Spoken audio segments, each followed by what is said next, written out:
el ciclo de política comercial que organiza el Instituto de Estudios Internacionales.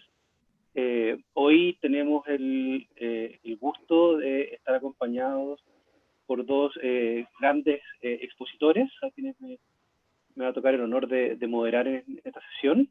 Y quisiera partir introduciéndolos, en primer lugar, a la embajadora María Inés Rusañactu, quien tiene una destacada trayectoria en temas internacionales, desempeñándose en prensa, en el sector público, en diferentes ministerios, siendo embajadora de Chile desde el año 2014 en El Salvador, cargo que desempeñó hasta el año 2018, además de una trayectoria en materia docente en diferentes universidades de la región, y destacar particularmente que es egresada del Instituto de Estudios Internacionales, magíster en Estudios Internacionales por el Instituto, y actualmente coordinadora de la Cátedra Centroamérica de la Universidad. Asimismo, tenemos el gusto de contar con Pablo García, quien es director del Instituto para la Integración de América Latina y el Caribe del Banco Interamericano del Desarrollo. Antes de esto fue presidente del Banco de Inversión y Comercio Exterior de Argentina y presidente de la Asociación Norteamericana de Instituciones Financieras para el Desarrollo. Tiene un magíster en Comercio Internacional de la Universidad George Mason en Estados Unidos, así como también un magíster en Economía de la Universidad Torcuato Di Tella y licenciado en Economía por la Universidad de Buenos Aires, ambas en Argentina. Tenemos el gusto de tener a estos dos expositores para hablar hoy día sobre el futuro de la integración regional en el contexto de la post-pandemia, del post-COVID, y la idea sería poder conocer su punto de vista, sus posiciones al respecto, y de esta manera poder conversar y visualizar cuál va a ser el escenario al cual nos vamos a enfrentar en la recuperación y en la salida de la crisis, y qué papel puede jugar la integración en esta materia. Antes de darle la palabra a Pablo García, quien va a iniciar la sesión, destacar que el Instituto ha tenido durante largos años una muy destacada trayectoria en estos temas de integración, de relaciones en América Latina, por lo cual son temas que no son ajenos a la institución y que son de permanente discusión, análisis y reflexión, por lo que esta sesión del ciclo viene a conjugar diferentes trabajos, líneas que durante mucho tiempo se han desarrollado en el instituto y en la universidad. Agradecer nuevamente a todos y a todas los quienes están participando, quienes se van a ir incorporando en los siguientes minutos. Siempre tenemos gente que llegan en algunos minutos, a todos quienes nos acompañan, la dirección del instituto, profesores, estudiantes. Con esto, Pablo, muchas gracias. Si quieres puedes comenzar. Bueno, muchísimas gracias. Quería comenzar agradeciéndole al Instituto de Estudios Internacionales, a la Universidad de Chile, y felicitarlos por esta serie que siempre que puedo trato de conectarme a los seminarios. Yo tengo una presentación que voy a compartir. Solo, Felipe, dime si se ve y arrancaría. Se ve sin ningún problema. Buenísimo. Un segundo que lo pongo. Muy bien. Bueno, como decía antes, la idea mía es de la presentación, más que nada, es usarlo como un puntero para por ahí no entrar muy en detalle en las cosas, pero sí tratar de indagar sobre cómo estamos viendo nosotros el futuro de la integración, ¿no? O sea, ver algunos escenarios y cómo ir hacia un camino post-pandemia. Entonces, básicamente tengo tres partes donde quería primero repasar de dónde venimos, o sea, cómo era la situación antes de la pandemia para tratar de entender hacia dónde vamos, ¿no? Y entonces, la idea es repasar muy rápido el contexto en el cual llegó la pandemia, qué pasó en los temas que nosotros estamos tratando, los temas básicamente de integración y el contexto internacional durante la pandemia, y un poco cuáles podrían ser los escenarios hacia adelante. Entonces, ¿de dónde venimos?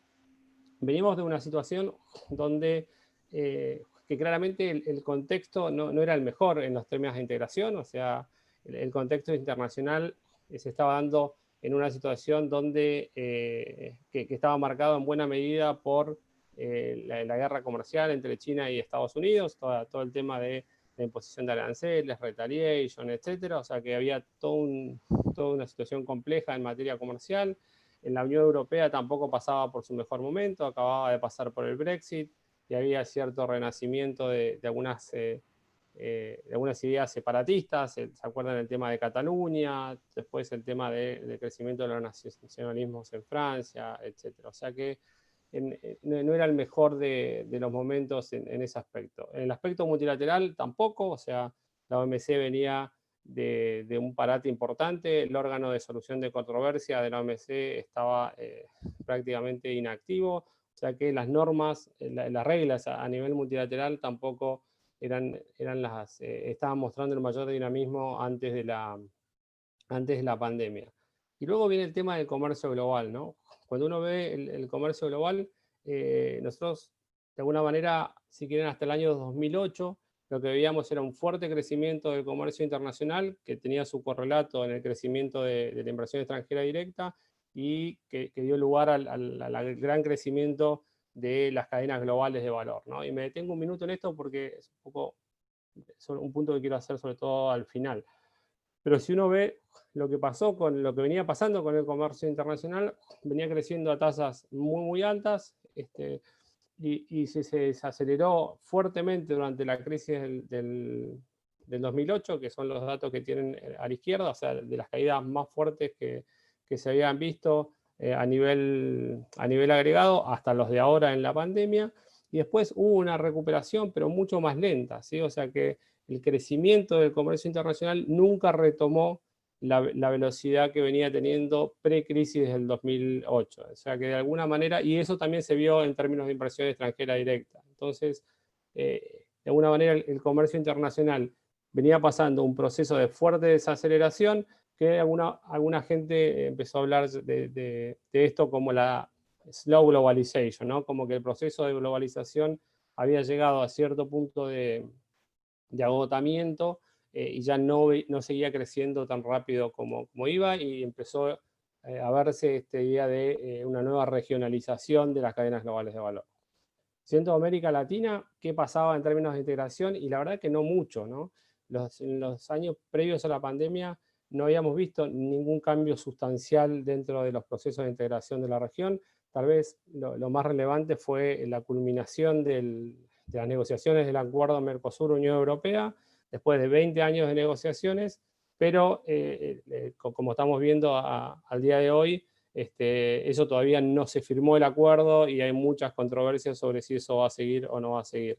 La comunidad andina y el CARICOM seguían con su proceso de integración sin mayores cambios. Tal vez el mercado común centroamericano y la SICA eran los más dinámicos, avanzaron en términos de facilitación comercial, recapitalizaron el BESIE, que era el banco que financiaba buena parte de los procesos de integración, pero de nuevo, sin nada demasiado relevante. La Alianza del Pacífico, que había mostrado cierto dinamismo, sobre todo en los primeros años, con la subida, con los cambios de gobiernos en México, luego empezó a ralentizarse y tampoco se vio mayores avances. Y apareció Prosur como una nueva iniciativa con un perfil, si se quiere, más político, y tratando de replicar un mecanismo de trabajo lo más pragmático posible, y recién estaba empezando a funcionar cuando llegó la pandemia. O sea que partimos de un contexto internacional complejo y una situación en América Latina sin mayores avances en términos de integración. Y ahora cuando uno iba a los países, y en particular a las sociedades, también la situación era sumamente compleja, y ustedes en Chile lo saben mejor que yo. O sea, había importantes protestas en muchos países, empezando en Chile con todo el tema que hubo de los reclamos de bienes públicos sociales, más oportunidades, mejor distribución del ingreso, pero no era solo en Chile, ¿no? En Colombia hubo manifestaciones masivas, en Ecuador pasó lo mismo, problemas institucionales en Perú, las elecciones en Bolivia, o sea que había sociedades claramente que estaban enojadas. Después también veíamos que había sociedades muy insatisfechas con el funcionamiento de la democracia, algo que particularmente a mí me parece terriblemente preocupante. Nosotros trabajamos mucho con la Corporación Latinobarómetro, y cuando uno veía las encuestas, 7 de cada 10 personas en América Latina estaban descontentas con el funcionamiento de la democracia, y 8 de cada 10 pensaban que los líderes políticos no los representaban, sino que representaban a una minoría. Así que había un fuerte nivel de insatisfacción con el funcionamiento de las democracias. Y al mismo tiempo había sociedades cada vez más impacientes, ¿no? Esta idea de que el crecimiento de la digitalización y del acceso a los medios de comunicación, perdón, a las tecnologías de la comunicación, empezaba a hacer que la gente quisiera tener soluciones inmediatas a los problemas que había, ¿no? Siempre recuerdo una reunión en Washington, estaba Felipe González, y él decía, bueno, uno de los principales problemas que tiene la democracia es este tema de las tecnologías. Dice, ¿por qué? Porque lo que hace es que te exige soluciones inmediatas, y las democracias no tienen mecanismo para ofrecerte eso de forma inmediata, ¿no? O sea, es sumamente complejo eso, y era algo que había que ver cómo arbitrar. Entonces, de alguna manera, este es el contexto, ¿no? En este contexto llegó la pandemia. Bien, ¿qué pasó durante la pandemia, ¿no? En la pandemia, en lo que tiene que ver con el contexto internacional, en temas de comercio e inversión, se dio un shock comercial de proporciones nunca vistas.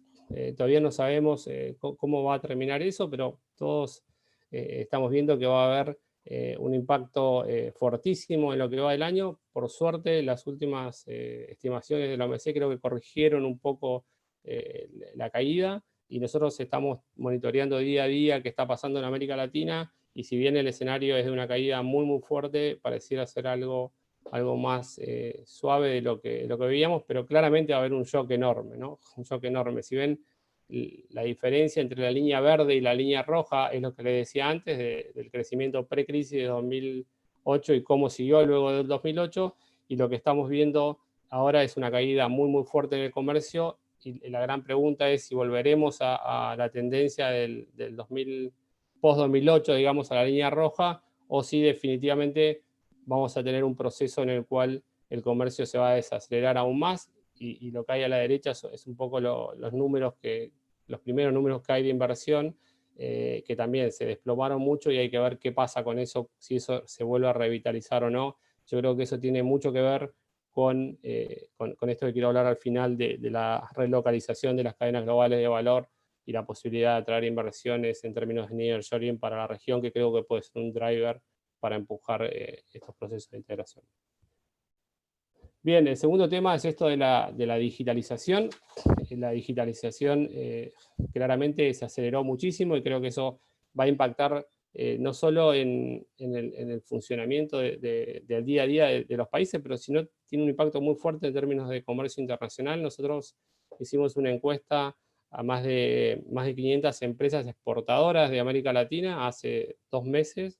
La terminamos, y ahí lo que veíamos era que el 90% de las empresas exportadoras estaban haciendo algún tipo de teletrabajo, el 55% tenían al menos el 60% de los empleados haciendo teletrabajo, y lo más interesante es que la gran mayoría no veía pérdidas de eficiencia. Entonces, claramente esto es algo que quedó que es algo que va a seguir hacia adelante, y va a tener su impacto en términos de cómo avanzamos sobre estos temas. Y relacionado a eso, les preguntábamos sobre la utilización de plataformas electrónicas para el comercio cross-border, ¿no? O sea, el e-commerce cross-border.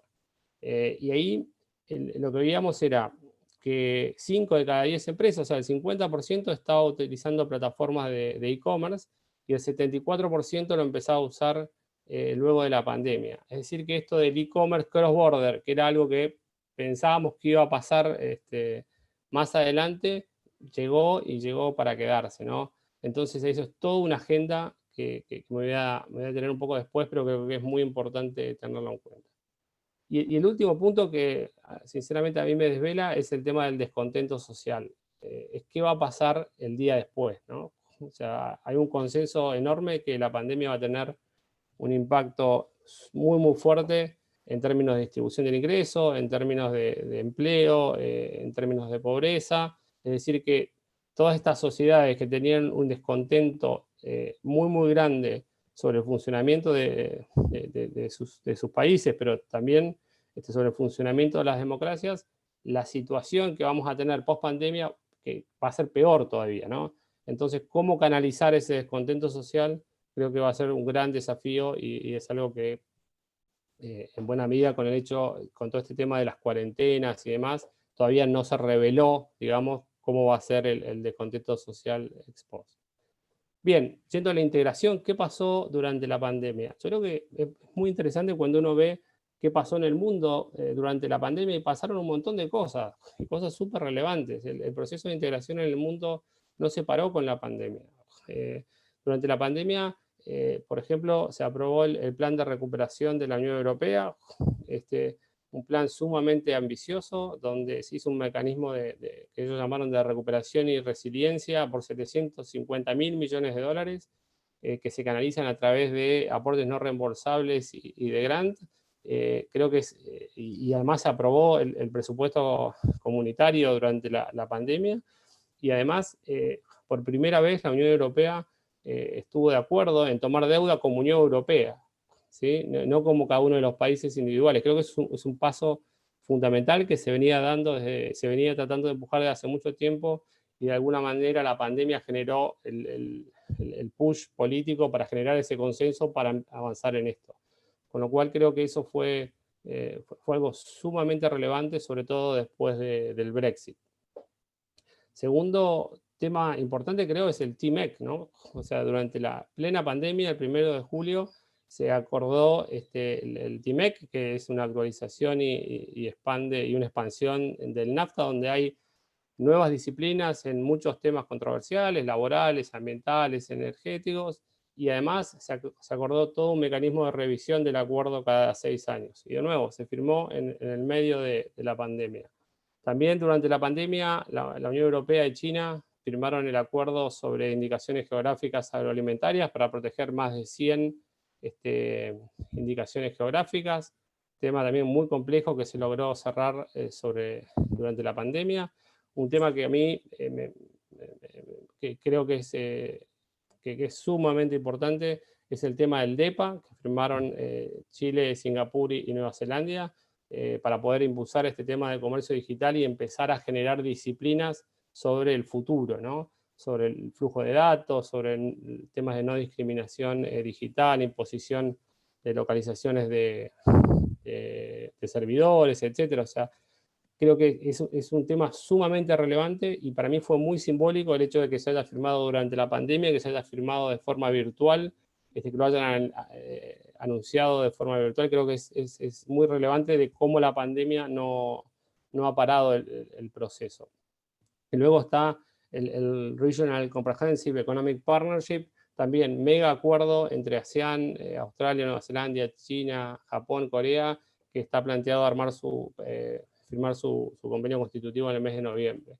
Es decir, que a nivel agregado, en el contexto que decía antes, que es sumamente desafiante, la integración en el mundo tuvo avances, y avances súper relevantes.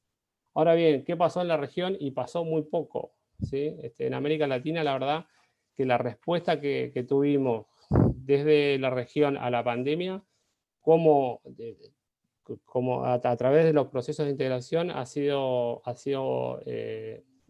muy, muy, muy débil. O sea, nosotros no hemos avanzado en cosas nuevas, sino que la respuesta fue bastante limitada, ¿no? El Mercosur solo pudo firmar un fondo especial destinado a mejorar capacidades de testeo.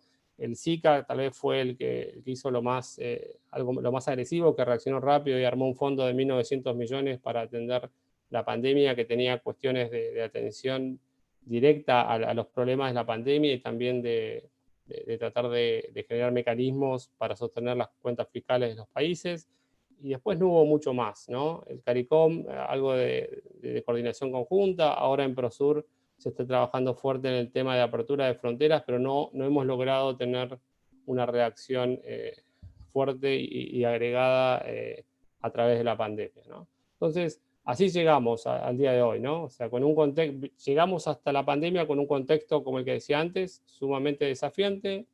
La pandemia, en términos de contexto, creo que ha acelerado mucho del escenario desafiante que ya teníamos, y en algunos lugares y algunas regiones la integración pudo reaccionar de forma coordinada y agresiva ante esto, generando capital político para poder impulsar políticas comunes, y en otras regiones como la nuestra la reacción ha sido muy débil todavía. Bien, ¿cómo lo veo hacia adelante? Y esto es pura especulación, ¿eh? O sea, es un poco la reflexión de uno de venir viendo estos temas. Yo soy, el otro día teníamos un diálogo, hablábamos con Dorotea, con Andrés López, y Andrés decía que él era un profesional del pesimismo. Yo tiendo a ser un profesional del optimismo, ¿no? Yo creo que si uno trabaja en temas de integración tiene que ser optimista por default. Entonces, yo tiendo a ver la pandemia como una oportunidad para poder empujar la agenda de integración en América Latina y el Caribe.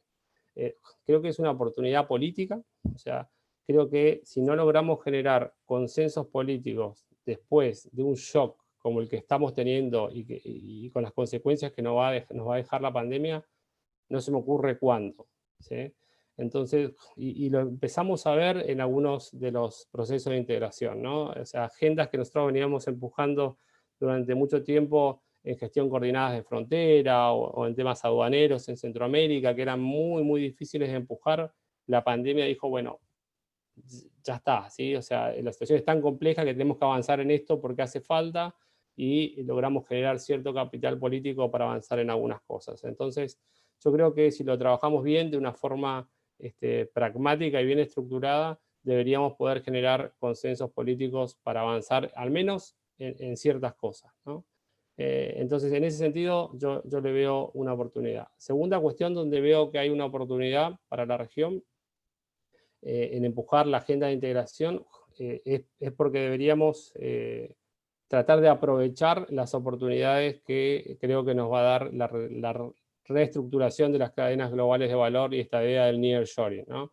De que hoy por hoy este proceso que se había dado tan grande de deslocalización de la producción a nivel internacional, post pandemia vamos a ver una situación donde los países centrales en general están mucho más preocupados por abastecer de forma más eficiente su cadena de suministro, y eso va a hacer que haya cierta relocalización de empresas a nivel internacional, y ahí creo que la región tiene una oportunidad, ¿no? Entonces, estos son datos de una encuesta reciente de A.T. Kearney a CEOs de grandes empresas, y fíjense, el 93% de las empresas están viendo cómo hacer para aumentar la resiliencia en sus cadenas de suministro, ¿no? 54% están viendo en cambiar su cadena de suministro post pandemia, y el 40% ya está previendo operaciones nearshoring, ¿sí? Lo cual, de alguna manera, creo que nos da una oportunidad para que esas cadenas puedan, de alguna manera, alguno de esos eslabones trasladarse hacia la región. Y no va a ser algo generalizado probablemente, pero sí son algunas de estas inversiones en nuestros países pueden ser muy transformadoras y dinamizadoras de la economía local. Ahora bien, para que eso pase tenemos que acometer toda la agenda de integración que nos permita aprovechar esas oportunidades. Así que yo creo que esa es una oportunidad que tenemos. Y la última cuestión que creo que tenemos que ver como una oportunidad es tratar de cambiar el enfoque sobre los proyectos de integración. Creo que tenemos que ir a un enfoque muchísimo más pragmático. Mi impresión es que durante muchos años la aproximación que hemos tenido a los procesos de integración ha sido muy top-down, donde estábamos acostumbrados a que los países, en la medida que tenían el interés político, o sea, generaban ciertos acuerdos a nivel gubernamental que fijaban normas, regulaciones, etcétera, y luego era el sector privado el que se acomodaba a esas normas y regulaciones. Yo creo que hoy por hoy lo que se está dando es al revés. Es muy difícil generar el capital político a nivel agregado, pero el sector privado ya nace de alguna manera integrado regionalmente. Entonces, la cuestión es cómo podemos trabajar a partir de grandes proyectos de integración para que a través de los proyectos, generar el capital político que viabilice el proceso de integración. Yo creo que es una oportunidad para cambiar el mindset de cómo hacemos el approach a la integración, para que sea mucho más pragmática y más cercana a la gente, ¿no? Que vean que esto pasa de verdad. Entonces, en ese sentido, yendo al pragmatismo, mi impresión es que deberíamos avanzar con una agenda que comience con los temas de facilitación comercial. De alguna manera son los quick wins.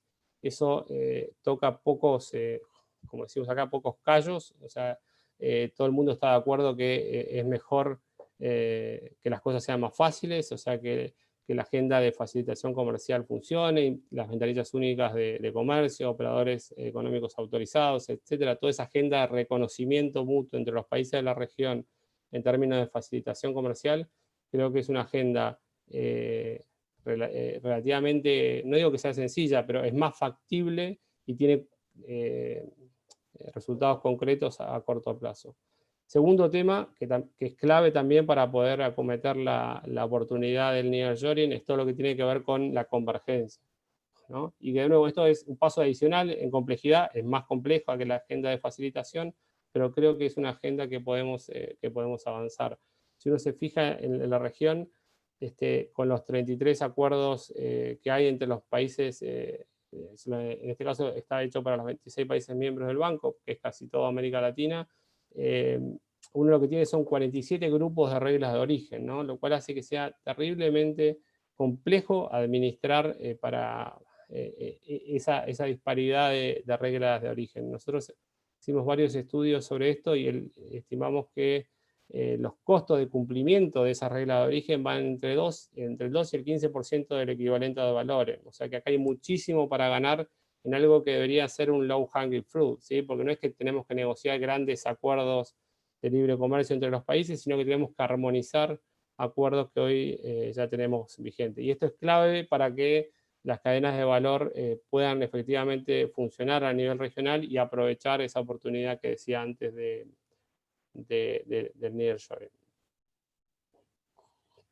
Y luego sí avanzar en una agenda más agresiva de profundización comercial, ¿sí? O sea, de ver cómo podemos juntar los links de integración que hoy no funcionan, o sea, México, Brasil, Centroamérica con algunos países de América del Sur. O sea, creo que eso y poner nuevos temas dentro de la agenda debería ser el paso siguiente, ¿no? O sea, mi impresión es que muchas veces tratamos de hacerlo al revés, ¿no? Generar el mega acuerdo o empujar agendas de profundización comercial que nos llevan a que sea muy difícil generar el consenso político para que eso pase y no avanzamos en lo demás, ¿no? Yo creo que es una buena oportunidad que tenemos ahora de hacer esto en el sentido inverso. Y luego dos temas adicionales que para mí son claves y donde veo que podemos tener una buena oportunidad post pandemia, es un tema viejo y un tema nuevo, ¿no? El primero es el tema de la infraestructura física. América Latina y el Caribe tiene, hoy por hoy el comercio industrial en América del Sur es menos del 14%, cuando en los procesos de integración que están más consolidados supera el 60%, y los costos de comerciar son prácticamente el doble, por ejemplo, que en Asia. Y de eso el 60% estimamos nosotros que se debe a las deficiencias de la infraestructura física. Entonces ahí hay toda una agenda que tenemos que trabajar post pandemia, creo yo, para poder empujar la integración física de la región, de nuevo con este enfoque pragmático de tratar de ir de los proyectos hacia la integración y no al revés, ¿sí? Creo que es muy importante generar ese cambio en el approach que tenemos. Y el segundo tema que sí o sí vamos a tener que trabajar en temas de integración, sobre todo teniendo en cuenta el fuertísimo proceso de digitalización que les planteaba antes, es todo el tema de la integración digital, ¿no? Los temas de integrar mercados digitales, armonización regulatoria, los temas de ciberseguridad, privacidad de datos, pagos digitales cross-border, tributación de plataformas. Es toda una agenda que cuando los que hace mucho trabajamos temas de integración no sabíamos que existía, ¿sí? Y hoy por hoy están en el top de la agenda y de las preocupaciones que tienen las empresas en el día a día. Por eso insisto con el tema del DEPA, que creo que es muy importante mirarlo y ver cómo replicar eso hacia adelante. Entonces, para no tardar más tiempo, solamente recalcar 3 temas de lo que dije. Lo primero, que de nuevo yo tiendo a ver la pospandemia como una oportunidad en materia de integración, oportunidad para generar el consenso político básico que nos permita avanzar en ciertas políticas comunes, que para que eso pase tenemos que tener un enfoque pragmático, tratando de ir primero de lo más fácil a lo más difícil, generar los consensos políticos que nos permitan avanzar en esos baby steps para poder después avanzar hacia adelante, y tener en claro que la agenda se amplía, que hay muchísimos más temas que tenemos que poner dentro de la agenda comercial, pero que para que la agenda efectivamente se mueva tenemos que ir con un enfoque más realista. Así que este era un poco el contexto general de lo que quería contarles, y encantado de entrar en detalle en cualquiera de los temas después en la charla. Gracias. Muchísimas gracias, Pablo, por la exposición, por todos los puntos abordados. De seguro ya empiezan a aparecer preguntas en el chat, así que las vamos a ir recogiendo para la parte final. Darle ahora la palabra a la embajadora María Inés Ruz. Embajadora, tiene su micrófono desactivado. Ahí. Ahí. Bien, muchas gracias, Felipe. Yo me siento en la necesidad de precisar que mi currículum es un poquito más acotado y que en realidad mi principal estudio ha sido en el Instituto de Estudios Internacionales, porque soy más bien de una generación que vivió los avatares. Así es que lo que voy a hacer ahora es una reflexión sobre, en base a mi propia experiencia profesional y política. Y lo primero que quiero decir es que me siento muy interpretada por la exposición de Pablo García. Yo creo que él ha puesto de una manera muy precisa algunas ideas que yo puse en un papel. No alcancé a hacer un PowerPoint, es decir, pero voy a compartir con ustedes estas ideas que anoche estuve más o menos redactando. No me voy a explayar mucho en la parte de contexto internacional, creo que Pablo se ha referido a este aspecto, pero debo decir que, bueno, indudablemente la pandemia agrava los signos que veníamos observando con anterioridad respecto a la economía global y también respecto a lo que es la institucionalidad, el debilitamiento de las instituciones multilaterales.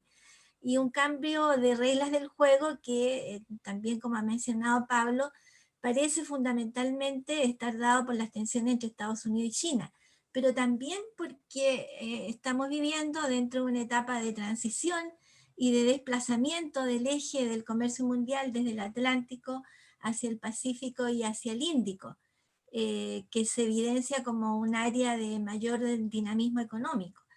En otro plano, ya se venía produciendo, como se mencionó, una alta inestabilidad política en varios países de la región, y se veía claramente una falta de preparación para hacer frente tanto a esas situaciones como a lo que estamos viviendo ahora, lo que ha hecho que ya en muchos análisis hay algunas evidencias de que han aflorado tendencias autoritarias, cierta tendencia también al militarismo, al nacionalismo, que son siempre respuestas más fáciles frente a problemas complejos.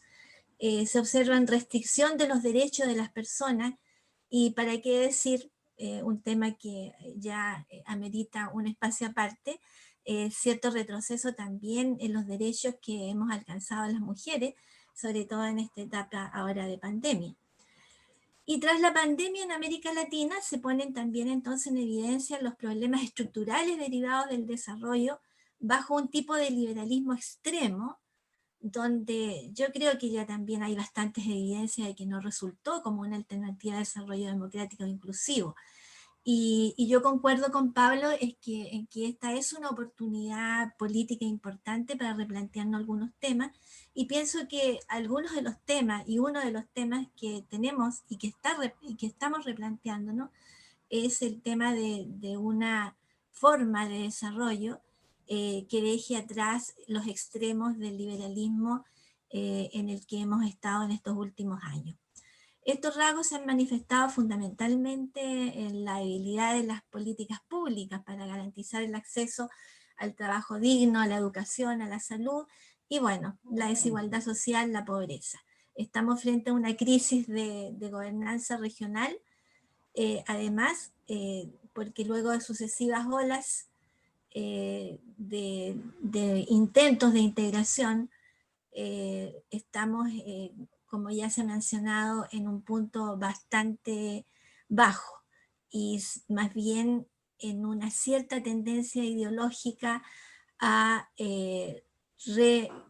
reponer prácticas proteccionistas, fragmentación subregional y en general crisis de las instituciones de la integración. Creo que el regionalismo, sin embargo, tiene historia y tiene fuerza para replantearse. Lo importante es que hagamos bien los diagnósticos. En ese sentido, creo que no es un momento auspicioso, evidentemente. La CEPAL caracteriza este momento económico como el de mayor contracción en los últimos 100 años en América Latina. Tal vez este análisis está todavía hecho por ahí por abril, mayo, y hoy día hay algunos atisbos de esperanza, pero en general no sabemos mucho lo que va a pasar, tenemos muy poca certeza. En una reciente exposición de Alicia Bárcena, tras argumentar, la secretaria ejecutiva de la CEPAL, tras argumentar este deterioro señalaba que definitivamente la cultura del privilegio, que es una herencia de nuestros vestigios coloniales, y que ha naturalizado las jerarquías sociales y las enormes asimetrías de acceso a los frutos del progreso, es una cuestión que nos tenemos que cuestionar críticamente. La cultura del privilegio no solo naturaliza la discriminación, dice ella, sino que promueve políticas de igualdad con enfoques asistencialistas y no de empoderamiento, y agregaría no políticas de derechos. Y eso es lo que hemos visto con los distintos intentos y esfuerzos de políticas de equidad que se han desarrollado en los distintos países.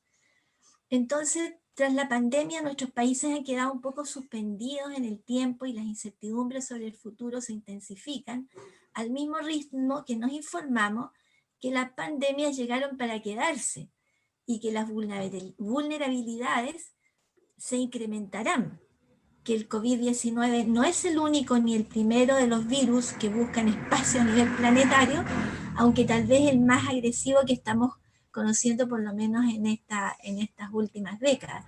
Hay una investigación que es del año 2019, es decir, antes de la pandemia, del Instituto Español de Estudios Estratégicos, que pertenece al Ministerio de Defensa de España, que define las enfermedades infecciosas como el gran desafío a la seguridad del siglo XXI. Y aporta datos bastante contundentes para fundamentar esa afirmación. Dice que el número y la diversidad de los eventos epidémicos se han incrementado durante los últimos 30 años y que la tendencia es que esto se intensifique en el futuro. Entonces, cada nuevo brote tiene un potencial de tener consecuencias para el desarrollo humano, no solo en términos de pérdidas de vida, sino que, como hemos visto, para el desarrollo del comercio, de la productividad a nivel de cada uno de los países y a nivel internacional. Hace algunos meses, Josep Borrell ya en ese momento había dejado de ser canciller de España y estaba ocupando el cargo de representante para asuntos exteriores y de seguridad de la Unión Europea.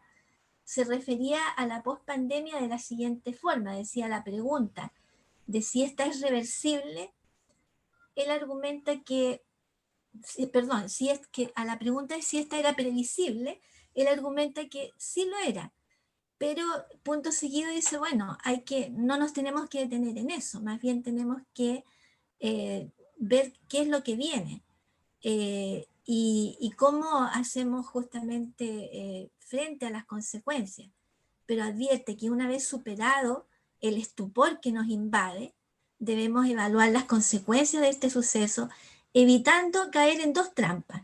Una es traer conclusiones demasiado precipitadas en vista de la incertidumbre que rodea esta crisis.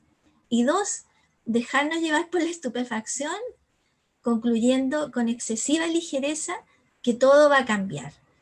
Eso no se contradice con la mirada positiva que nos, digamos, la mirada esperanzadora, porque yo también soy una persona que me inscribo dentro de quienes ven siempre esperanzas más que la parte negativa. No soy tan escéptica, sino que más bien proactiva. Entonces lo que nos corresponde es buscar algunos hilos orientadores. Y la pandemia ha mostrado la necesidad de recuperar el rol del Estado, así como la imperiosa necesidad de ampliar sus recursos para que, a la vez de expandir el alcance del apoyo que le corresponde entregar a la población para mitigar el impacto del COVID, en este caso, tenga la capacidad de asumir políticas reactivadoras, redistributivas, con mayor preponderancia de los actores locales, menos centralizadas. Algunos estudiosos de la economía señalan también que será necesario propender a reubicar las actividades productivas, algo que nos explicaba Pablo, la relocalización, más cerca de los lugares de consumo, estimular cadenas de valor más cortas, con procesos productivos más cuidadosos del medio ambiente, dando cabida a las iniciativas locales. Es posible y necesaria la coordinación con otros países, se ha estado dando, para facilitar el acceso a medicamentos, a la investigación y para desarrollar planes específicos para potenciar mecanismos de colaboración entre las localidades fronterizas. Hay muchos ejemplos de ello y bueno, yo en mi experiencia profesional siempre cito en mi paso por las zonas extremas, por el Comité Interministerial para las Zonas Extremas, como tuve el privilegio de descubrir que las pequeñas localidades fronterizas nos podían dar muchas lecciones respecto a cómo potenciar mecanismos de colaboración. Y siempre menciono, porque es el que más recuerdo, pero hay otro, el convenio que se firmó entre Palena y la localidad Esquel, para que FONASA pagara las prestaciones de los chilenos, que les salía mucho más barato ir al hospital de Esquel que tener que viajar todo el día desde Palena para llegar a Puerto Montt. Como eso hay muchos otros ejemplos que no aparecen muchas veces citados. Pero no podemos dejar de desconocer, ¿no? Que el regionalismo está en crisis y que no tenemos hoy día un proyecto de integración adecuado a la realidad que estamos viviendo. Pero lo que sí podemos hacer es capitalizar las buenas experiencias del pasado y tal vez paso a paso ir enfrentando los nuevos desafíos. Como ven, es muy complementario con la mirada que nos ha entregado Pablo. No tenemos mucho tiempo acá de analizar por qué estamos en crisis, por qué los mecanismos están en crisis. Pero sí yo quisiera decir que, como cantó Fito Páez en los 80, en los años duros de la dictadura, no todo está perdido. Y a propósito de eso sí, voy a tomar un punto que Pablo no tomó, y que es el tema de UNASUR. Yo creo que UNASUR tuvo una buena perspectiva, que si bien es cierto dejó de lado la integración económica propiamente tal, creó mecanismos importantes y hay muchas lecciones que sacar de lo que fue, por ejemplo, y aquí nuevamente cito mi experiencia personal, una de las instancias que más se citan cuando se habla de UNASUR como un mecanismo que resultó fue el Consejo de Defensa Suramericano. Y yo diría que eso resultó porque tuvimos la capacidad de construir sobre lo que ya se había avanzado. Es decir, en el Consejo de Defensa Suramericano teníamos que hablar de mecanismos de confianza mutua, pero no inventamos otro mecanismo de confianza mutua, sino que sumamos a buenas prácticas y experiencias bilaterales exitosas y fuimos sumando gradualmente a otros países y potenciando lo que ya había. Entonces me refiero en un breve paréntesis a esa experiencia que no tiene que ver con integración económica, pero tiene que ver con regionalismo y que tiene que ver con el paradigma de la integración, que es más que integración económica. El gran error del Mercosur, de UNASUR, a mi juicio, fue que las autoridades políticas pretendieron, y aquí esta es una crítica pública a mis propias autoridades en algún momento, pero creo que veníamos construyendo un proceso de acercamiento entre la comunidad andina de naciones y el Mercosur. Y como todo proceso institucionalizado, era un proceso que tiene dificultades, un poquito lento, pero ya se habían logrado formar varios consejos entre la comunidad andina de naciones y el UNASUR para formar la comunidad suramericana de naciones. Y en ese momento hubo la decisión de precipitar políticamente esto y se formó UNASUR, dejando de lado esta dinámica que venía en acción. No, yo no sé si estoy equivocada, pero esa es la percepción que yo me formé cuando en un momento determinado, después de haber participado en algunas instancias, por ejemplo, en ese tiempo yo estaba en el Consejo, estaba como asesora en defensa y me tocó asistir a Colombia en el año 2006 a la primera reunión del Consejo Suramericano de Defensa. Y de repente todo eso quedó paralizado y surgió UNASUR. Políticamente fue muy bueno, muy relevante, pero yo creo que hace falta preguntarnos e investigar si tal vez no hubiera sido bueno continuar con ese proceso gradual, más pesado, pero institucional, para alcanzar niveles de mayor integración entre estas dos instancias. Decía que podemos, no todo está perdido, pero que podemos apelar a algunas buenas prácticas y a lo que hemos construido. Por ejemplo, los Objetivos de Desarrollo Sostenible, los ODS, considero que constituyen un horizonte y una plataforma mínima, para algunos máxima, en torno a la cual se construyó un consenso multilateral que aporta objetivos y metas en torno a las cuales es posible articular políticas nacionales, regionales y multilaterales. Entonces creo que ahí hay un tema a analizar.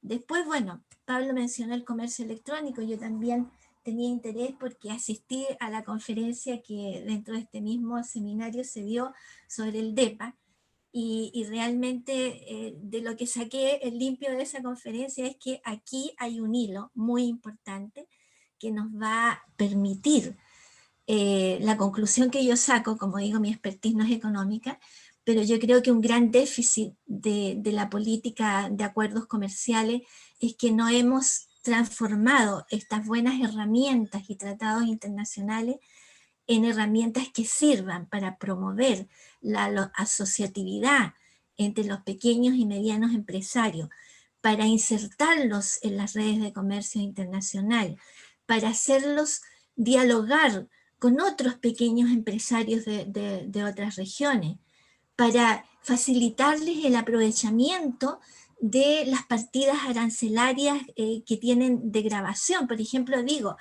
me sitúo en mi rol en Centroamérica. Hicimos una vez un estudio donde se descubrió que el acuerdo de libre comercio que Chile tiene con Centroamérica en el capítulo bilateral de El Salvador solamente estaba utilizando el 9% de las partidas arancelarias, y sin embargo teníamos un mundo por avanzar.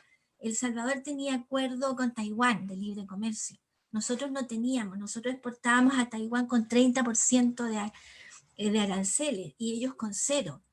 Podíamos realmente hacer asociatividad y crear cadenas de valor, digamos, Centroamérica, pero teníamos que trabajar para eso. El acuerdo de libre comercio tiene que ser una herramienta que posibilite ponerla al servicio de los que no están insertos en las grandes redes del comercio. Creo que ha sido un gran déficit de la política comercial de nuestros países. Entonces, en ese sentido yo veo que el comercio electrónico nos puede facilitar muchos procedimientos que hasta el momento se hacían mucho más complejos. Pero indudablemente nada de eso se puede hacer si no hay voluntad política para poner en valor los bienes públicos regionales. Hay experiencias exitosas de coordinación y de colaboración frente a emergencias y catástrofes. Y hoy estamos ante una crisis ambiental, una crisis de sanidad y una crisis económica que ya deriva en algunas partes en desastres humanitarios. Por lo tanto, hay que apelar a eso.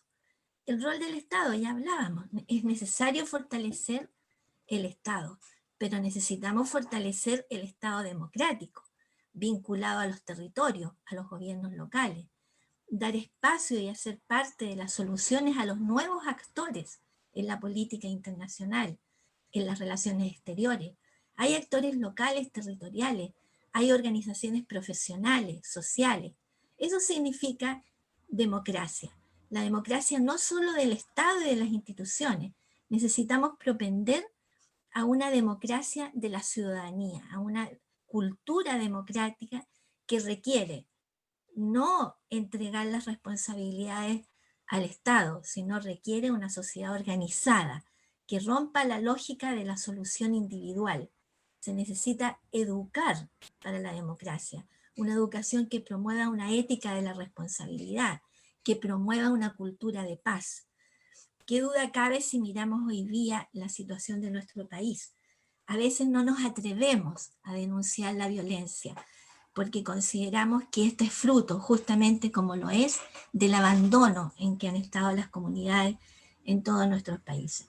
Pero hemos abandonado nosotros también la responsabilidad fundamental que tenemos en crear valores, en crear responsabilidad social, en crear responsabilidad democrática y cultura de paz. ¿Y qué más? Recuperar lo andado, decía. Hay buenas experiencias. Por ejemplo, el SICA, Pablo se refería. Yo quiero decir que el SICA ha tenido la capacidad de reinventarse a través de los años. Tuvo un periodo exitoso en la época en que constituyó el Mercado Común Centroamericano, que coincidió además con el periodo de posguerra y de la sustitución de importaciones, y que logró hacer crecer el comercio entre sus países. Sin embargo, hoy día no todo está perdido. Nuevamente recordemos a Fito Páez. El SICA hoy día puede exhibir algunos resultados. Primero, que el año 2010 se reinventó. Y se reinventó tomando de manera muy realista. A mí no me gusta mucho la palabra pragmática, tengo cierto sesgo con ese concepto. Me gusta decir práctica. Y de manera muy práctica visualizó que no era el momento de un mercado común centroamericano, pero sí era el momento de fortalecer ciertos pilares, como el cambio climático, como la necesidad de avanzar en algunos temas económicos, como algunas, por ejemplo, unión aduanera. Hoy día los 3 países que componen el Triángulo Norte, Honduras, Guatemala y El Salvador, ya están avanzando en la unión aduanera, pero también el SICA, bueno, por razones obvias, su primer socio comercial es Estados Unidos. Tienen además una gran cantidad de ciudadanos centroamericanos que viven en Estados Unidos. Digo ciudadanos porque votan. Y sin embargo, ellos también han logrado fortalecer el comercio interregional. El segundo socio comercial de los países de Centroamérica es Centroamérica. Pero tienen otras experiencias muy singulares que yo creo que hay que mirar. Por ejemplo, frente a los problemas que tienen entre fronterizos que se han desarrollado históricamente entre El Salvador, Guatemala y Honduras, ellos levantaron el plan Trifinio, que es un organismo regional que forma parte del sistema de integración centroamericana y que busca desarrollar un proceso de gestión del ambiente y del territorio con el fin de que éste se convierta en una posibilidad de mejorar condiciones de vida de las comunidades fronterizas. Esto viene desde el año 97, es una experiencia bonita de analizar y de estudiar. También hay buenas experiencias, y aquí no solo de Centroamérica, sino que en el ámbito de lo que alcanzamos a construir como CELAC, la Conferencia de Estados Latinoamericanos y el Caribe, se alcanzaron a desarrollar buenas experiencias de coordinación frente a organismos multilaterales. Y eso no es fácil. Claramente la cumbre de París del año 2015 exhibió ese buen resultado, que no capitalizamos, que no aquilatamos, porque siempre es más fácil construir un relato negativo, que es el que venden los medios de comunicación. Aunque yo soy periodista con mucho respeto a mi gremio, pero es un tema que nos corresponde a toda la sociedad, el poner en valor los relatos positivos, porque cuando nosotros ponemos solamente el relato negativo, los relatos construyen realidades, y entonces construimos realidades negativas respecto a los países vecinos, ampliamos más allá de la cuenta los conflictos los conflictos que siempre se producen a nivel fronterizo, dada la densidad que en las relaciones que tienen los países fronterizos, siempre van a haber algún motivo, algún escollo en el camino, y eso lo convertimos en realidad. Y de pronto no nos preguntamos si la realidad no es otra, porque si la realidad incorpora los intereses de los actores locales, la realidad es otra. El principio del cual vamos a partir va a ser otro. ¿Cuál es el interés nacional para una comunidad que colinda, como el ejemplo que les puse, entre Palena y Esquel? ¿Cuál es el interés de política exterior para esa gente? Solucionar sus problemas. Esa es seguridad internacional, esa es política internacional. Pero hasta el momento los actores locales están ausentes de las definiciones de política internacional. Entonces hay buenas prácticas que hay que rescatar. Decía también sumar sobre lo construido. Por ejemplo, tenemos buenas experiencias de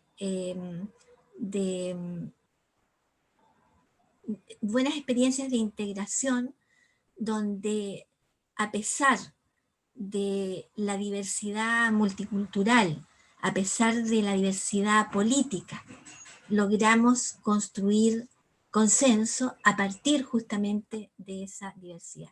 Sé que me estoy explayando mucho, pero quiero concluir diciendo que mi reflexión es la siguiente. Creo que el momento es crítico, que no podemos pretender desarticular las jerarquías de poder del orden internacional, pero sí podemos proponernos actuar como región con autonomía política y ser prácticos, es decir, ver lo que realmente es posible poner en valor. No construir castillos en el aire, pero capitalizar experiencias de integración positiva, como ya he explicado, y construir sobre lo andado. No inventar nuevos referentes, como se pretendió con Prosur. No apresurar los mecanismos que construimos, darles tiempo. Construir institucionalidad, no discrecionalidad política, sino que reflexión conjunta, acuerdos conjuntos, acuerdos sustentables en el tiempo. Yo creo sinceramente que podemos recuperar y fortalecer instancias como CELAC. En este momento no tenemos ninguna instancia de diálogo y de concertación política a nivel latinoamericano. Y CELAC es una necesidad. Desgraciadamente, CELAC quedó interrumpida en el año 2017, cuando se iba a realizar justamente la cumbre entre CELAC y la Unión Europea, y creo que fue interrumpida por una mala evaluación política de nuestros países, que ante una situación de crisis como la que estábamos viviendo con Venezuela, que es un tema que nos divide, que nos dividió y que seguramente nos va a seguir dividiendo, nuestras autoridades se apresuraron en crear el Grupo de Lima, con una orientación más bien ideológica que realista, como se pretendió. Y con eso se abortó un proceso que tanto costó construir como fue la Conferencia de Estados Latinoamericanos y el Caribe. Hay buenas experiencias que rescatar de CELAC. Y yo creo que hoy día debemos poner el esfuerzo en rescatar ese espacio de concertación política latinoamericana. creo que también es posible, sobre todo ahora que se firmó el acuerdo de Mercosur con la Unión Europea, retomar el Mercosur ampliado. Yo no estoy hablando tanto de mecanismos económicos porque creo que el Mercosur venía flaqueando hace tiempo, tenía un arancel externo común bastante perforado, pero sobre todo no hubo voluntad política, y yo creo que es fundamental la voluntad política para buscar las convergencias y para lograr avanzar en la diversidad. Necesitamos finalmente hacer un frente común frente a las vulnerabilidades que estamos viviendo. Y yo creo que tenemos capacidad, tenemos experiencia acumulada y tenemos el deber de no legarle este caos y a las nuevas generaciones. Me quedo hasta ahí. Porque... Muchas gracias, embajadora, por sus palabras. Muy interesante toda su reflexión respecto a lo que ha acontecido con la integración en América Latina y cómo la crisis lo pone de relieve. Tenemos muchas preguntas y comentarios en el chat. Quisiera, en honor al tiempo, comenzar a dar la palabra al profesor Alejandro Jara, que solicitó poder hacer un comentario y una pregunta en 3 minutos por reloj, y después vamos a retomar con algunas preguntas sobre temas laborales, de armonización, que se han levantado en el chat. Muchas gracias.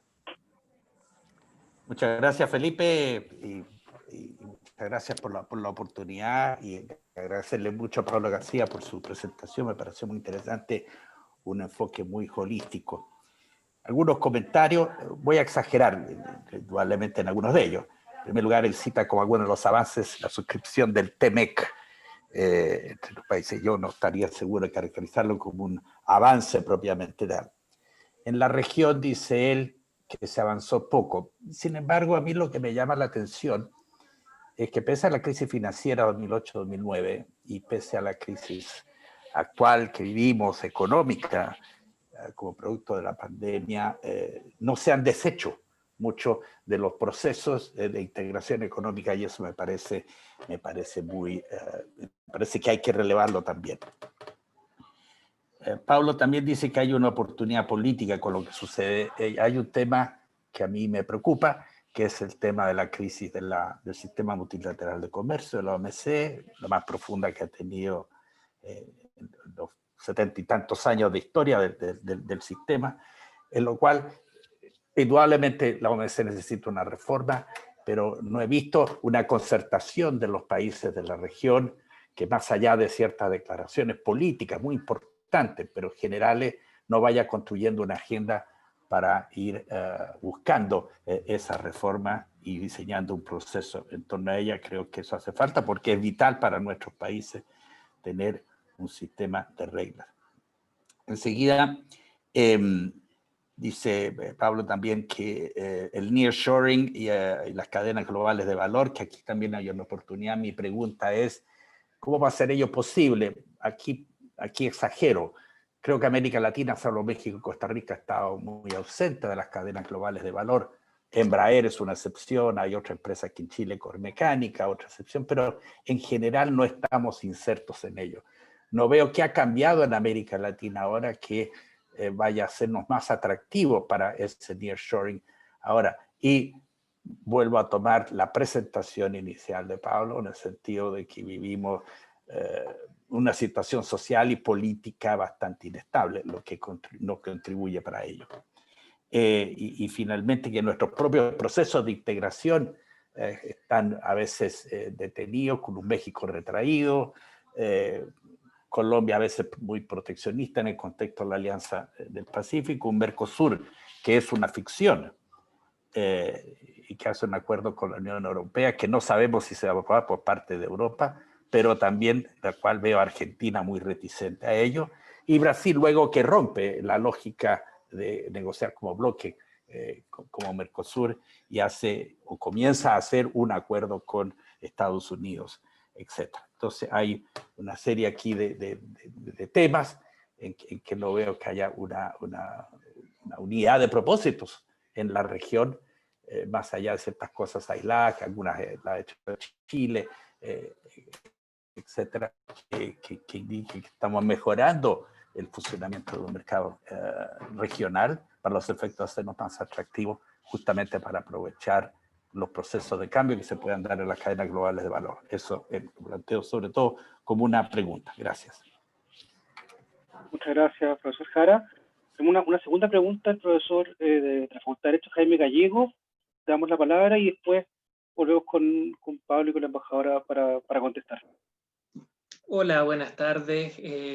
Primero que todo, felicitar a los organizadores por una actividad tan interesante. Segundo, agradecer las ponencias tan valiosas de Pablo y de la embajadora Ruth, realmente muy valiosas, muy interesantes. Y en base a ellas quería hacerle dos preguntas. Una primera a Pablo García, en relación a su presentación. Yo estaba estudiando mucho la Alianza del Pacífico y al final me surgen muchas dudas de que, estando ya el TEMEC de por medio, USMECA, como se le quisiera llamar, y estando México ya habiendo ratificado el TPP-11, ¿qué utilidad le brinda a México la Alianza del Pacífico? Dado que además, en virtud del TEMEC, encuentra ciertas restricciones de poder relacionarse con China.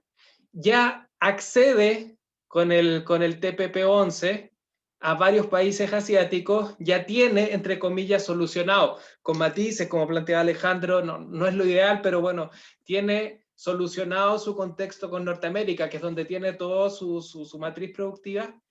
¿Quién le reporta a la Alianza del Pacífico, siendo que los intercambios con Colombia, con Perú y con Chile son tan exiguos?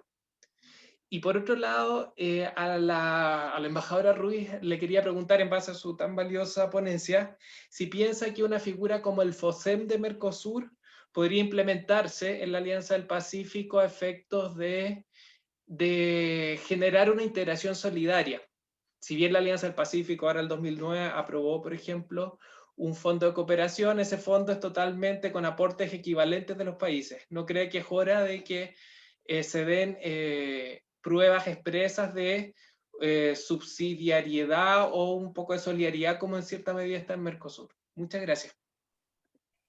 Muchas gracias. No sé si Pablo García quiere comenzar una ronda de 5 minutos máximo de respuestas para hacer una segunda ronda de preguntas.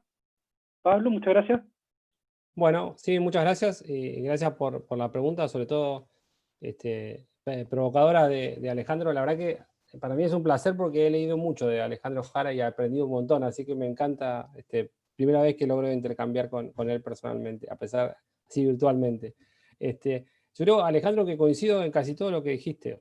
Me parece que son más cuestiones por ahí de énfasis de cómo lo dije. O sea, el tema de TEMEC, yo lo veo como un avance en el sentido de que todo depende de cuál sea el contrafactual que uno mire, ¿no? Yo creo que si el contrafactual es que se hubiera deshecho por completo el acuerdo, claramente que haya habido esto es un avance, ¿no? Lo cual no quiere decir que necesariamente sea mejor que lo que había antes, ¿no? En ese sentido lo decía, o sea, de que la integración se está moviendo al menos, ¿no? O sea que no hubo un retroceso. Y lo mismo con el segundo punto que hacías, el hecho de que a pesar de la crisis, los acuerdos en América Latina o sea, siguen funcionando. Sí, sin duda, yo lo que planteaba era que no ha habido, si querés, como avances trascendentales dentro de los procesos de integración. O sea, no hemos visto grandes cosas en los últimos 10 años. Pero sí, claramente que todavía seguir funcionando es un poco lo mismo que con el TEMEC, ¿no? O sea, dado el contexto, no es poca cosa. Ahora, el tema del nearshoring, que es súper, lo he pensado mucho lo que decías, o sea, es cierto, o sea, que el nivel de integración de las cadenas globales de valor de América Latina es bajísimo. Nosotros hace 2 o 3 años, colega Juan Blay sacó un libro muy interesante de fábricas sincronizadas, donde estudiamos muy en detalle el tema de las cadenas y demás. Entonces, y también es cierto que no ha cambiado la región respecto a lo que pasaba ahí, ¿no? Yo creo que lo que ha cambiado es más el mundo que la región, ¿no? Yo creo que post pandemia las cadenas globales de valor se van a reestructurar. ¿Sí? Yo no digo que sea una oportunidad que la tenemos ganada y que van a venir a América Latina. Yo lo que digo es que en ese contexto se genera la oportunidad que si podemos y lo hacemos bien, tenemos cierta chance de atraer inversiones hacia la región, ¿no? Y eso lo ligo con el tema del acuerdo, del acuerdo político, y si es más pragmático de cómo hacer para avanzar en la agenda de integración que nos permita que nos permita aprovechar esa oportunidad, ¿sí? Yo no es que estoy diciendo que la región cambió y que ahora sí somos atractivos para atraer inversión de cadenas globales de valor, sino que las cadenas globales de valor post pandemia van a acelerar su regionalismo. De hecho, lo estamos viendo hoy por hoy en el cambio de los orígenes y cierta relocalización, sobre todo en el sector de servicios, que es lo primero que empezó a reaccionar, y que eso nos genera una oportunidad, ¿no? Y esa oportunidad, para poder aprovecharla, deberíamos poder avanzar en generar la agenda esta que decía de manera pragmática. O sea, que no es que doy por descontado que va a pasar, sino que lo veo como una oportunidad que está, y que si lo hacemos bien deberíamos generar el consenso político para avanzar en esa agenda, ¿no? Ese es un poco era el argumento que yo hacía. Y respecto a AP y el TPP-11 y México, Jaime, yo coincido, yo no le veo, o sea, yo creo que el tema de por qué México y AP, y reconozco que no soy un especialista en Alianza del Pacífico, va más allá que la cuestión comercial, ¿no? O sea, dentro de AP hay una agenda importante en términos de servicios, hay agenda en términos energéticos, hay una agenda de convergencia financiera que creo que es muy, muy importante y que tiene muchas ventajas cruzadas. O sea, yo creo que no solo la ventaja viene por el lado comercial, que por ahí es cierto, ya tienen las preferencias aseguradas, sino que hay mucho más que eso en la agenda, ¿no? Y de alguna manera eso fue un poco lo que quise decir al principio, ¿no? Con toda mi presentación. Es que hay mucho más que comercio en integración. Y creo que la embajadora también lo señalaba. O sea, creo que tenemos que empezar a verlo más pragmáticamente y sobre todo pensando que la agenda es mucho más amplia que las cuestiones comerciales. No, esa sería mi primera reflexión. Muchas gracias. ¿Embajadora? Sí, Jaime, respecto a tu pregunta, yo no sé si se puede realmente reponer el FOSEN, que es un fondo que se conforma a partir de aportes estatales, y hoy día claramente las prioridades de los países han cambiado un poco para sus agendas internas. Pero creo que sí se puede recuperar el concepto de solidaridad y de crear formas de allegar recursos a este tipo de iniciativas. De hecho, cuando yo nombraba el plan Trifinio en Centroamérica, es porque me parece que es una muestra de que a pesar de las grandes crisis de seguridad, crisis alimentaria, el tema migratorio, en general el tema de la pobreza en los países centroamericanos y sobre todo en esa área del Triángulo Norte, se buscan formas de crear instancias de apoyo solidario, y en ese caso se trata de una instancia con participación de los actores locales. Entonces me parece que no estaría en condiciones de decir si se puede replicar el FOSEN, pero sí creo que tenemos que mirar a ese tipo de soluciones. Muchas gracias, embajadora. Seguimos con una segunda ronda de preguntas, aquí tomando varias desde el chat. Un primer grupo tiene relación con la contribución que puede generar la integración respecto a la informalidad en materia laboral y la precariedad de condiciones, el desempleo que ha generado la propia pandemia, así como los sectores y las personas que han quedado fuera de este impulso de la digitalización. Entonces, ¿qué elementos se pueden encontrar respecto del mercado laboral y cómo los procesos de integración podrían contribuir en particular a los sectores que han sido más golpeados por la pandemia? Y voy a aprovechar de juntarlo con otras dos preguntas. Tenemos también el caso de algo que planteaba Pablo García en su presentación respecto a la armonización. Valentín Hidalgo, estudiante del instituto, te pregunta si es que existe algún actor que pueda patrocinar un proceso de ese tipo, en la mención de las reglas de origen, y este Spaghetti Bowl que nos enseñaba, y qué actor podría patrocinar un proceso de estas características. Y para cerrar esta ronda, la profesora Alicia Stroman pregunta sobre las experiencias que han tenido los gobiernos, en particular en Centroamérica, para facilitar el comercio como un actor fronterizo en el marco de esta crisis. Esas preguntas por ahora, no sé si ¿quién quiere comenzar?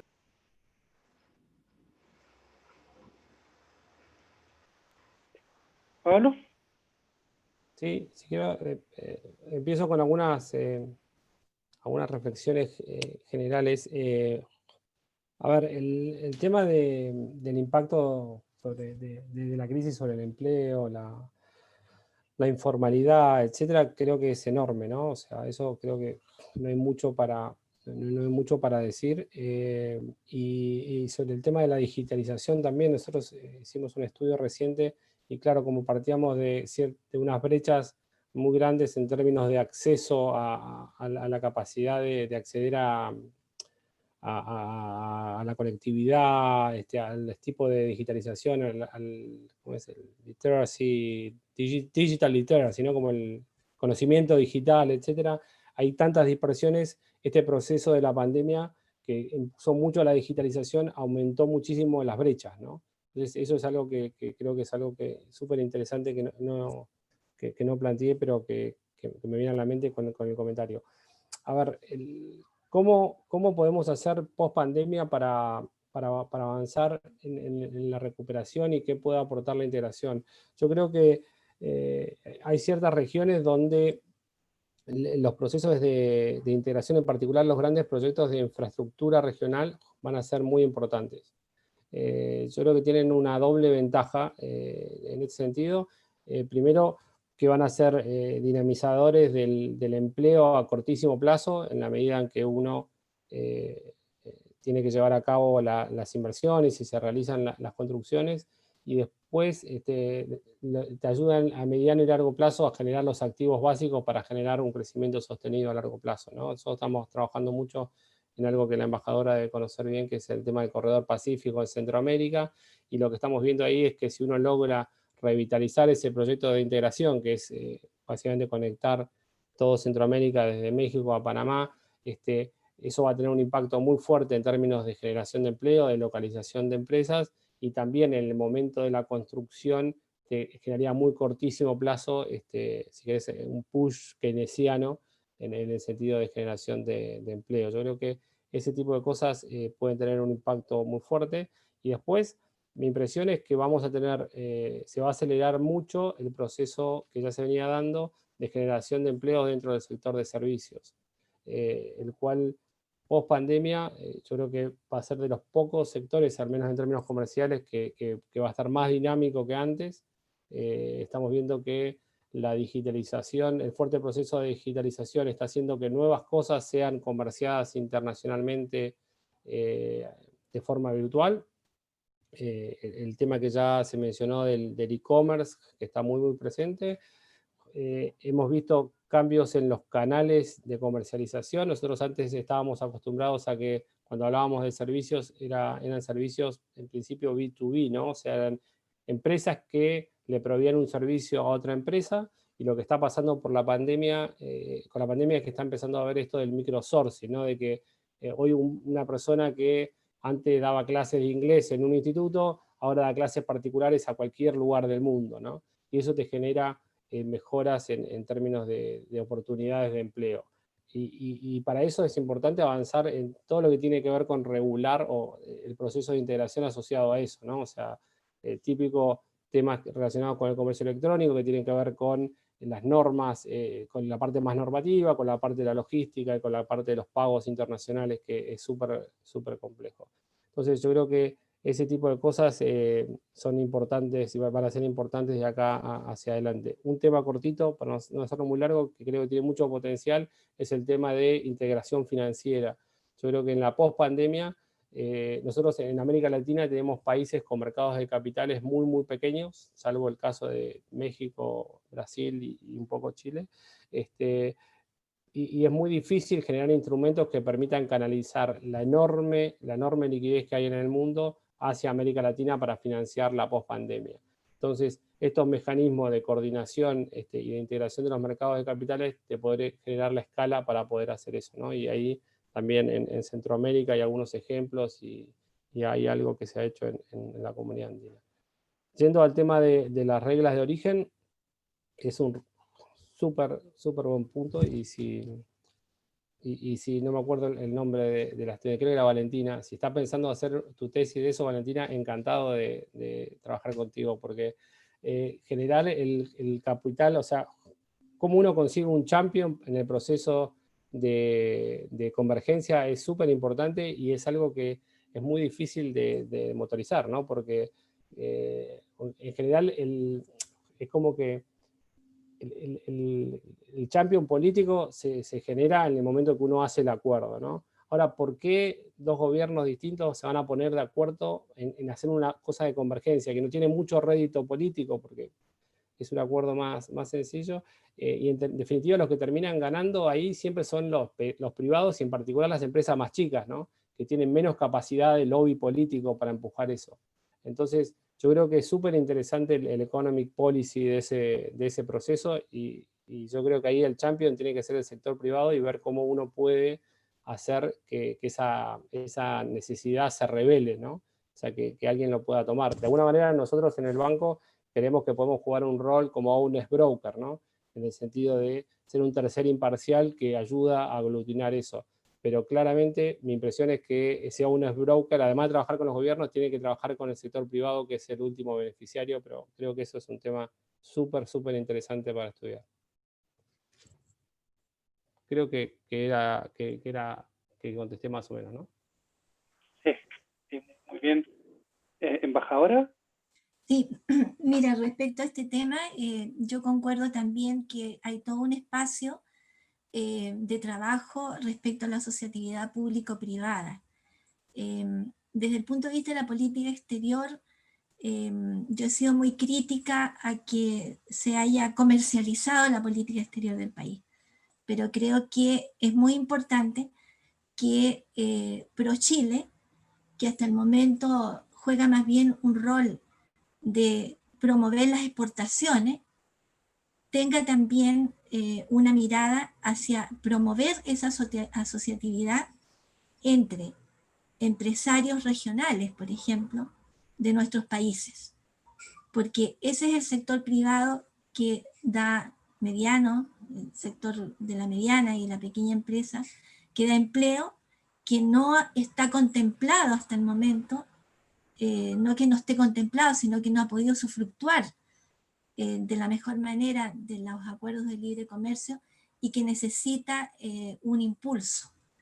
En mi experiencia, y vuelvo a lo que tengo, que es eso, había mucho interés en los países en los que estuve para que se dieran facilidades para crear estas cadenas de valor subregional, y para impulsar asociatividad entre empresarios de regiones de nuestro país y empresarios de aquellos países. Eso por una parte. Después, efectivamente, creo que uno de los proyectos que va a tener un gran impacto es todo el tema de infraestructura y también de integración energética. Yo creo que Centroamérica ha avanzado un poco, y es uno de los proyectos y de las líneas que ellos tienen. Vamos a tener el 4 de noviembre, aprovecho de pasar un aviso, al secretario general del Sistema de Integración Económica Centroamericano, CIECA, que él es un hondureño, el señor Melvin Royo, Redondo, perdón, y él nos va a hablar justamente de cuál es el estado del proceso de integración económica centroamericana, donde también esperamos consultarle sobre los temas de infraestructura física y en general de integración también energética. Pero creo que otro punto importante, que son experiencias que se pueden valorar, son las plataformas de servicio que se han creado en algunos países de Centroamérica. Por ejemplo, desde El Salvador, se podía, utilizando la plataforma de servicio que permitía los acuerdos del sistema de integración, llevar productos chilenos a El Salvador y exportarlos con 0 arancel a Guatemala, e incluso envasarlos en El Salvador. Es decir, todas esas herramientas de plataforma de servicio creo que son buenas herramientas que también podríamos utilizar ahora. Y la otra pregunta no me acuerdo. ¿Qué actor, respecto al tema de la informalidad y de cómo la integración podría beneficiar a estos sectores? Bueno, yo creo que ya lo he comentado. Pienso que debe haber una acción del Estado que sea mucho más interviniente. Es decir, a mí me tocó trabajar en la institucionalidad del Estado en un periodo en que era pecado mortal hablar de política de Estado. Yo era secretaria ejecutiva de zonas extremas y era claro que se requería política de Estado para potenciar y poner en valor las riquezas y las particularidades de las zonas extremas. Pero en ese momento no había política de Estado para darse cuenta que Puerto Williams podía ser una muy buena asociación con Argentina para poder potenciar los productos muy especiales que habían en Puerto Williams, un bosque de biodiversidad que es patrimonio de la biodiversidad, que un barco que venía de Argentina podía pasar por el canal del Beagle porque ya no estábamos en conflicto con Argentina, y ese barco que llevaba miles de turistas a Ushuaia podía en un cuarto de esos turistas llegar a Puerto Williams y promover el turismo en esa zona. Entonces creo que nuevamente tenemos que tener una mirada crítica. Si no la tenemos ahora, ¿cuándo, por favor? Una mirada crítica al liberalismo extremo con el que nos hemos conformado estos últimos años, y decir de una vez por todas que tenemos que tener una mirada orientadora desde las políticas públicas, en asociación con las políticas privadas y en asociación con los actores locales. Termino por decirle que yo vivo en el barrio Yungay. En el barrio Yungay hay 30 ollas comunes. Y esas ollas comunes son una muestra de cómo, frente a una crisis de hambre, como la que se vive en este barrio que está a 17 años de la parte cívica de Santiago Centro, está a 17 cuadras solamente, pero en este barrio hay hambre. Y hay 30 ollas comunes que han dado espacio a la creatividad de los actores locales para hacer frente a esta crisis. Entonces creo que así como a nivel micro podemos crear soluciones, a nivel macro, con proyecto, con voluntad política, también lo podemos hacer. Muchas gracias, embajadora. Bueno, tenemos muchas preguntas en el chat. Lamentablemente, está llegando ya a la hora de término y pudiéramos estar hablando mucho tiempo más. Quisiera reiterar el agradecimiento a todos quienes participaron, en particular a nuestros expositores, a Pablo García, a la embajadora María Inés Ruz. Agradecer a todos y todas quienes nos han acompañado en este ciclo de seminarios sobre política comercial, en el cual hemos podido reflexionar sobre estos temas en este contexto de pandemia. Lamentablemente la directora se tuvo que retirar hace un par de minutos, pero me gustaría aprovechar una pregunta que ella dejó en el chat para dejar una reflexión abierta para todos, y que se toma mucho de lo último que dijo la embajadora. Básicamente es si debe haber un cambio en el papel del Estado para avanzar en el proceso de integración y recuperación. Finalmente, hoy día estamos justamente ante un momento de crisis, y esta pregunta de la directora un poco encierra todas esas interrogantes. ¿Cuál debe ser el papel del Estado y la integración en este proceso de recuperación después de la pandemia, de recuperación después de la crisis? Así que invitamos a todos y a todas a reflexionar sobre esto y a seguir encontrándonos de esta manera, ya sea virtual, y cuando tengamos una vacuna poder volver a hacerlo presencial. Así que agradecerles a todos, a todas, que tengan una muy buena tarde, que se cuiden. Esto no ha pasado. Bueno, muchas gracias a Pablo, muchas gracias a María Inés. Los esperamos seguimos trabajando en esto. Bien, muchas gracias a todas y todos. Muchísimas gracias. Saludos. Adiós, Pablo, mucho gusto de conocerte y muchas gracias por tu Gracias. exposición. Adiós.